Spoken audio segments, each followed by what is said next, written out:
Hello, എല്ലാവർക്കും നമസ്കാരം. പൊതുവെ എല്ലാവർക്കും കോൺ ഐസ്ക്രീം ഭയങ്കര ഇഷ്ടമാണല്ലോ. അപ്പം എങ്ങനെയാണ് ഈ ഐസ്ക്രീം കോൺസ് നമുക്ക് വീട്ടിൽ തയ്യാറാക്കാവുന്നതാണ് ഞാൻ കാണിക്കുന്നത്. കൂട്ടത്തിൽ ഫ്രഷ് ക്രീം കൊണ്ട് എങ്ങനെ ഐസ്ക്രീം ഉണ്ടാക്കണമെന്നുകൂടി ഞാൻ കാണിച്ചു തരാം. അപ്പോൾ എല്ലാവർക്കും വീഡിയോയിലേക്ക് സ്വാഗതം.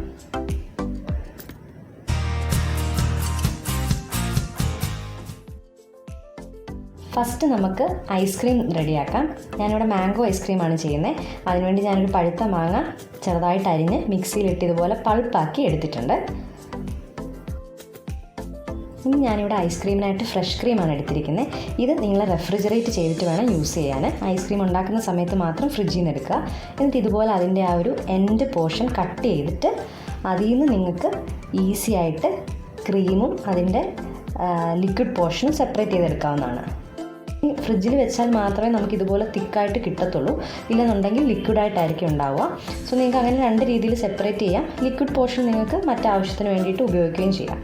അപ്പം ഈ കട്ടി ഉള്ള പോർഷനാണ് നമുക്കിനി വിപ്പ് ചെയ്ത് എടുക്കേണ്ടത് ഐസ്ക്രീമിനായിട്ട്. ഓക്കെ, ബീറ്റർ യൂസ് ചെയ്തിട്ട് നല്ലപോലെ ഇത് ബീറ്റ് ചെയ്തെടുക്കുക. സാധാരണ വിപ്പിംഗ് ക്രീം ബീറ്റ് ചെയ്യുന്നതിനേക്കാളും കുറച്ചുകൂടി കൂടുതൽ ടൈം നിങ്ങൾക്കിത് ബീറ്റ് ചെയ്യേണ്ടി വരും. എന്നാലേ നമുക്ക് ആ ഒരു ഫ്ലഫി ആയിട്ട് ക്രീം കിട്ടത്തുള്ളൂ. സോ ഞാനൊരു 10 മിനിറ്റോളം നല്ലപോലെ ബീറ്റ് ചെയ്തു. ഏകദേശം ഒരു തിക്ക് കൺസിസ്റ്റൻസിയിൽ ഇതുപോലൊരു തിക്ക് പീക്ക് കിട്ടുന്ന രീതിയിൽ വേണം ഇതുണ്ടാവാൻ. ഓക്കെ, അപ്പോൾ നമ്മുടെ ഐസ്ക്രീമിൻ്റെ ബേസ് ഇവിടെ റെഡി ആയിട്ടുണ്ട്. ഇനി നെക്സ്റ്റ് നമുക്ക് ഐസ്ക്രീമിനൊരു സ്വീറ്റ്നെസ് കിട്ടാൻ വേണ്ടിയിട്ട് ഞാനിവിടെ യൂസ് ചെയ്യുന്നത് കണ്ടൻസ്ഡ് മിൽക്കാണ്. അപ്പോൾ നിങ്ങൾക്ക് പൗഡേർഡ് ഷുഗർ വേണമെങ്കിലും യൂസ് ചെയ്യാം.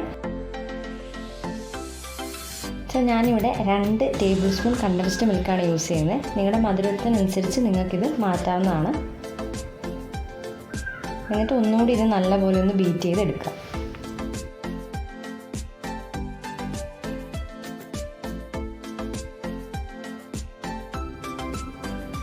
ഇനി ഞാൻ ഇതിലേക്ക് നേരത്തെ അരച്ച് വെച്ച മാംഗോ പൾപ്പാണ് ആഡ് ചെയ്യുന്നത്.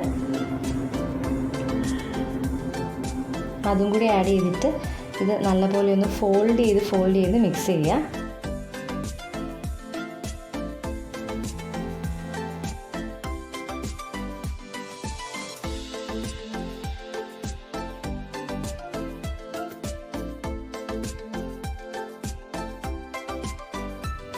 സോ ഏകദേശം ഇവിടെ നല്ലപോലെ മിക്സ് ആയിട്ടുണ്ട്. ഇനി നമുക്കിത് ഫ്രിഡ്ജിലേക്ക് വെക്കാം. അപ്പോൾ അതിനായിട്ട് ഇതൊരു പാത്രത്തിലേക്ക് ട്രാൻസ്ഫർ ചെയ്യാം. നിങ്ങൾക്ക് ഈ ഒരു സ്റ്റേജിൽ നിങ്ങൾക്ക് ഇതിനകത്തിൽ നട്ട്സോ ചോക്ലേറ്റ് ചിപ്സോ എന്ത് വേണമെങ്കിലും നിങ്ങൾക്ക് ഇതിനകത്തിൽ ആഡ് ചെയ്യാവുന്നതാണ്. അപ്പോൾ ഞാനിതൊരു ട്രേയിലോട്ട് മാറ്റിയിട്ടുണ്ട്. എന്നിട്ട് ഞാനിത് നേരെ ഫ്രീസറിലേക്ക് വയ്ക്കാൻ പോവുകയാണ്.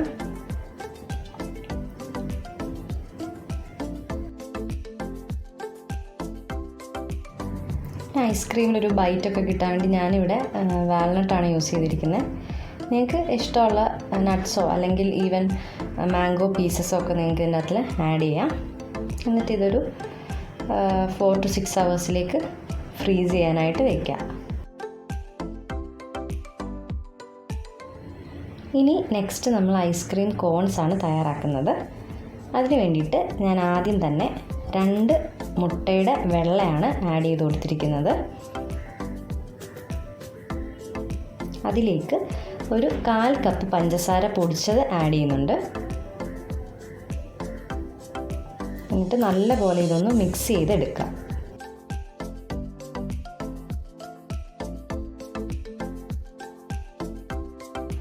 ഇനി ഇതിലേക്ക് ഒരു 3 ടേബിൾ സ്പൂൺ മെൽറ്റഡ് ബട്ടറാണ് ആഡ് ചെയ്ത് കൊടുക്കുന്നത്. എന്നിട്ട് നല്ലപോലെ ഇതുകൂടി മിക്സ് ചെയ്തെടുക്കുക. ഇനി ഒരു ഫ്ലേവർ കിട്ടാൻ വേണ്ടിയിട്ട് ഒരു 1/4 ടീസ്പൂണ് വാനില എസൻസ് ഇതിലേക്ക് ആഡ് ചെയ്ത് കൊടുക്കുക.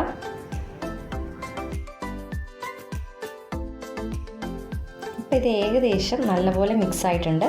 ഇനി ഇതിലേക്ക് നമുക്ക് ഒരു 1/2 കപ്പ് മൈദ ആഡ് ചെയ്ത് കൊടുക്കാം. എന്നിട്ട് അത് നല്ലപോലെ ഒന്ന് മിക്സ് ചെയ്ത് ഒരു ലൂസ് ബാറ്ററാണ് നമുക്കിതിന് ആവശ്യമായിട്ടുള്ളത്. അപ്പം നിങ്ങൾക്ക് ഒത്തിരി തിക്കായി പോയെന്ന് തോന്നുകയാണെന്നുണ്ടെങ്കിൽ കുറച്ച് പാൽ ആഡ് ചെയ്ത് കൊടുക്കാം. കണ്ടോ, ഏകദേശം നമുക്ക് ഇതേ ഒരു കൺസിസ്റ്റൻസിയിൽ വേണം നമ്മുടെ ബാറ്റർ ഉണ്ടാവാനായിട്ട്. ഓക്കെ, ഇനി നമുക്ക് കോൺസ് ഉണ്ടാക്കാം. അതിന് വേണ്ടിയിട്ട് ശ്രദ്ധിക്കേണ്ട കാര്യം, ഹീറ്റ് ചെയ്യാത്ത ഒരു പാന് ആദ്യം നിങ്ങൾ സ്റ്റൗവിൽ വയ്ക്കുക.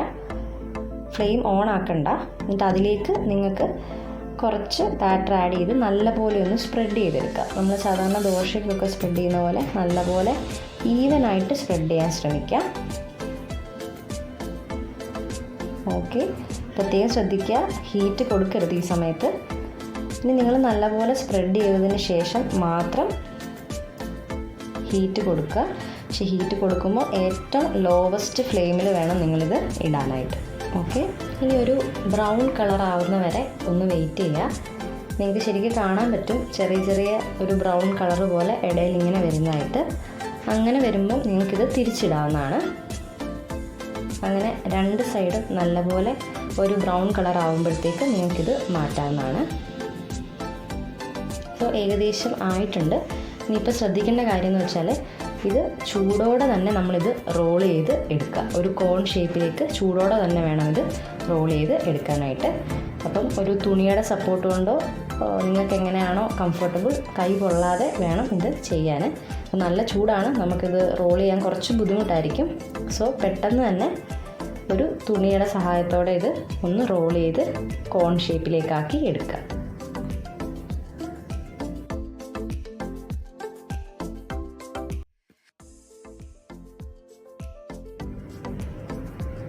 സോ നമ്മുടെ കോൺസ് ഏകദേശം ഇവിടെ ആയിട്ടുണ്ട്.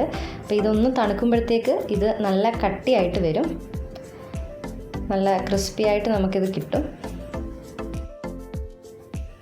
ബാക്കിയുള്ള ബാറ്ററും ഇതുപോലെ കോൺസ് ആക്കി റെഡിയാക്കി എടുക്കുക.